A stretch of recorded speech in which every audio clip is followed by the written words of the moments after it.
부족한 지금에 머물지 않고 나아질 내일을 바라본다. 18세기 후반 젊은 베르테르의 슬픔 등의 세계적인 작품으로 수많은 사람에게 존경을 받던 대문호 괴테. 그는 자서전을 집필해달라는 독자와 출판사의 부탁을 수도 없이 받았지만 늘 이런 이유로 거절했습니다. 지난 이야기를 쓰는 건 너무 부담스럽다. 나도 모르게 나를 과장할 수도 있고 없는 이야기를 추가로 써나갈 수도 있기 때문이다. 여러분도 공감할 수 있을 겁니다. 우리는 일기를 쓸 때조차 자신을 약간 과장해서 표현하기도 하니깐요. 대문호 괴테도 같은 생각을 했다니 참 놀랍죠.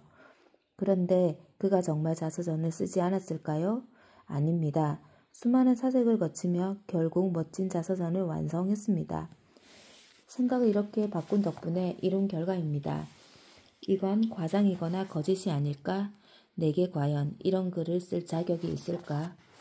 이게 나도 몰랐던 숨겨진 내 모습이구나. 그래, 난 이렇게 살고 싶었던 거야.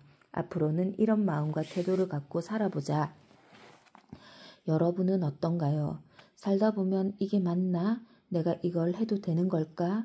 라는 의문이 드는 일이 참 많고 늘 망설이다가 하지 않게 되죠. 그럴 때마다 다음의 글을 기억해 주세요. 나는 내가 나아지는 방향을 바라봅니다. 부정적인 부분은 모두 지우고 앞으로 나아질 나를 상상하며 멈추지 않고 걸어가는 거죠. 그 끝에 나도 짐작하지 못할 더 큰 나를 만나게 됩니다. 지켜보는 모든 사람에게 감동을 준 손흥민의 아름다운 태도.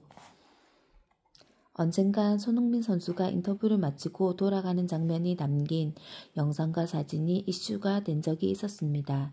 대체 어떤 장면이 담겨 있는지 궁금해서 살펴보았죠. 영상 속의 그는 경기가 끝난 후 현장 인터뷰에 성실히 응했습니다. 그리고 자, 인터뷰 끝났습니다 라는 소리가 들리자 자신이 사용하던 마이크를 아주 천천히 공손하게 두 손으로 테이블에 내려놓았습니다. 그러자 이 모습을 지켜보던 기자들과 앵커는 모두 입을 모아 이런 찬사를 쏟아냈죠. 어릴 때부터 엘리트 선수 자리에 오른 사람이 어쩌면 이렇게 여전히 겸손할 수 있는가. 우리에게 소중한 물건인 마이크를 대하는 손흥민 선수의 태도가 정말 매력적이다. 나도 앞으로 그를 그렇게 대할 것이다. 그들이 남긴 멘트를 그저 읽기만 해도 감동스러워 뭉클할 정도였습니다. 누군가의 사소한 행동 하나에도 우리는 이렇게 감동할 수 있습니다.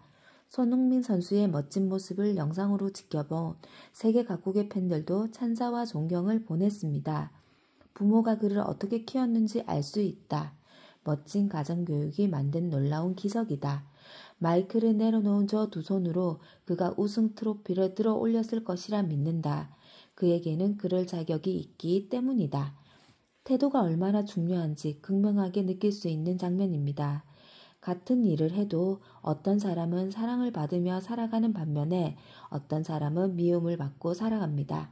언제나 사소한 행동과 한마디 말이 그 사람에 대한 평가까지 결정하게 되죠. 나는 언제나 나를 대하듯 타인을 대합니다. 내가 싫은 것은 남에게도 요구하지 않습니다. 그런 마음으로 하루를 살게 되면 오히려 내게 좋은 일이 많이 생기죠. 좋은 마음으로 하루를 산다는 건 나 자신에게 기적을 선물하는 것과 같습니다.